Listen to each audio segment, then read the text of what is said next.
বিসমিল্লাহির রহমানির রাহিম। আসসালামু আলাইকুম এভরিওয়ান, সবাই কেমন আছেন? আশা করি অনেক ভালো আছেন। আলহামদুলিল্লাহ আমরা ভালো আছি। আজ আপনাদেরকে খুবই মজাদার একটা মাছের রেসিপি তৈরি করে দেখাবো। সেটা মাছের গ্রিল বা মাছের কাবাব, যেটাই বলুন না কেন, খেতে কিন্তু দারুণ।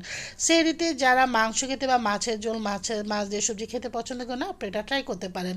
আমি এখানে নিয়েছিল কারফিউ মাছ, এগুলোকে সুন্দর করে ধুয়ে ক্লিন করে নিয়েছি। আপনার যে কোনো ধরনের বড় মাছ দিয়ে করতে পারেন, বড় মাছ দিয়ে করলে এটা টেস্টটা দারুণ আসে। আমি সব ধরনের ফিশে নিয়েছি, যেহেতু কারফিউ মাছটা অনেক বড় ছিল। আমি এখানে 3টি তেজপাতা দিয়ে দিয়েছি, এখানে কাঁচামরিচ দিয়েছি 10-12টি মিডিলে ফালি করে, 1 কাপ পেঁয়াজ কুচানো, 1 চামচ আদা, 1 চামচ রসুন বাটা, 1-1.5 চামচ ধনিয়া জিরার গুঁড়া, আর দিয়ে দিচ্ছি 1.5 চামচ, এখানে 1 চামচ দিচ্ছি গরম মশলার গুঁড়া, 1.5 চামচ লাল মরিচের গুঁড়া, 1 চামচ হলুদের গুঁড়া, স্বাদ অনুযায়ী লবণ।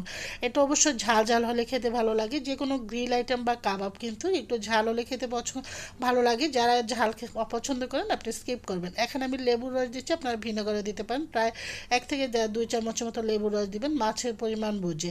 আর না থাকলে স্কিপ করবেন। প্রত্যেকটা জিনিস মাখিয়ে নেওয়ার পরে এখানে 2 থেকে 3 টেবিল চামচ সরিষার তেল দিয়ে আবারও মাখিয়ে আপনারা চাইলে ওভারনাইটও রেখে দিতে পারেন, বা সাথে সাথে বা রান্না করতে পারেন। যদি সময় থাকে আধা ঘন্টা 1 ঘন্টা যতক্ষণ সময় থাকে রেখে দিবেন। মাখিয়ে নেওয়ার পর আমি প্রায় আধা ঘন্টা সময় ছিল রেখে দিয়েছি। চুলা অলরেডি ফ্রাইং প্যান বসিয়ে দিয়ে দিচ্ছি এখানে সয়াবিন তেল, আপনার সরিষার তেলও দিতে পারেন।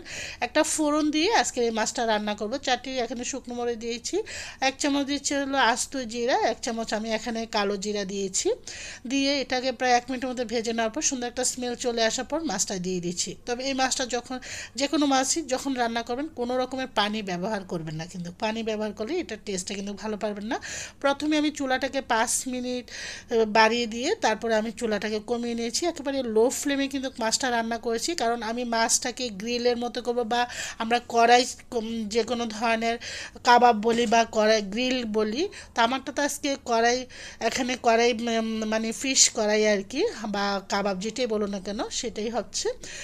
তো এখন সবগুলো মাছের পিস উল্টে দিচ্ছি। দেখুন আস্তে আস্তে কিন্তু কালার অলরেডি চলে আসছে। এই মাছটা খেতে এতই মজা ছিল, এটা রুটি, পরোটা, নান, রুটি, লুচি, প্লেন ভাত, পোলাওর সাথে খেতে কিন্তু দারুণ। এই রেসিপিটা এতটাই সুস্বাদু হয়েছিল, আলহামদুলিল্লাহ। আপনারাও ট্রাই করতে পারেন। আস্তে আস্তে কিন্তু হয়ে আসছে। চুলাটা কিন্তু অবশ্যই লো ফ্লেমে রাখবেন, তা না হলে মাছটা কিন্তু পারফেক্টলি কুক না হলে খেতে ভালো লাগবে না। মাছের একটা বাজে স্মেল থাকে, এটা আমরা কম বেশি সবাই জানি। সবগুলো মাছের পিস এক এক করে উল্টে দিচ্ছি। আস্তে আস্তে কিন্তু করে মাছের কালার কিন্তু চেঞ্জ হতে শুরু করছে। একটু পোড়া পোড়া ভাব তো অবশ্যই থাকবে, যেহেতু এটা গ্রিল বা কাবাব যেটাই বলুন না কেন, খেতে কিন্তু দুর্দান্ত হয়েছে আলহামদুলিল্লাহ। প্রত্যেকটা জিনিস ভালো করে আমি উল্টিয়ে পাল্টিয়ে দিয়েছি মাছের পিসগুলোকে। আপনারা যে কোনো ধরনের বড় মাছ দিয়ে, একটু বড় মাছ একটু প্রায় 4-5 কেজি ওজনের, অসুবিধা নেই, 1-1.5 কেজি ওজনের মাছ দিয়েও করতে পারেন। তো এখন আবার উল্টে পাল্টে নিয়ে একটু ধনেপাতা ছিটিয়ে দিয়েছি, ছিটিয়ে দিয়ে এখন ঢাকনা দিয়ে রেখে চুলা থেকে না 5 মিনিট রেখে দেবো। চলে এসেছি সার্ভ করার জন্য। আলহামদুলিল্লাহ এই মাছটা এতটাই মজা হয়েছিল, আপনারা না খেলে এটার টেস্টটা বুঝতেই পারবেন না। আশা করি সবারই ভালো লাগবে। সুস্বাদু এই কড়াই ফিশ গ্রিলটা বা কড়াই মাছের কাবাবটা আপনারা ট্রাই করতে পারেন। গরম গরম ভাতের সাথে সেহরিতে দারুণ জমে যাবে। উপরে একটু ধনেপাতা গার্নিশ করে দিচ্ছি। আশা করি সবাই ভালো লাগবে। সবাই ভালো থাকেন। আল্লাহ হাফেজ।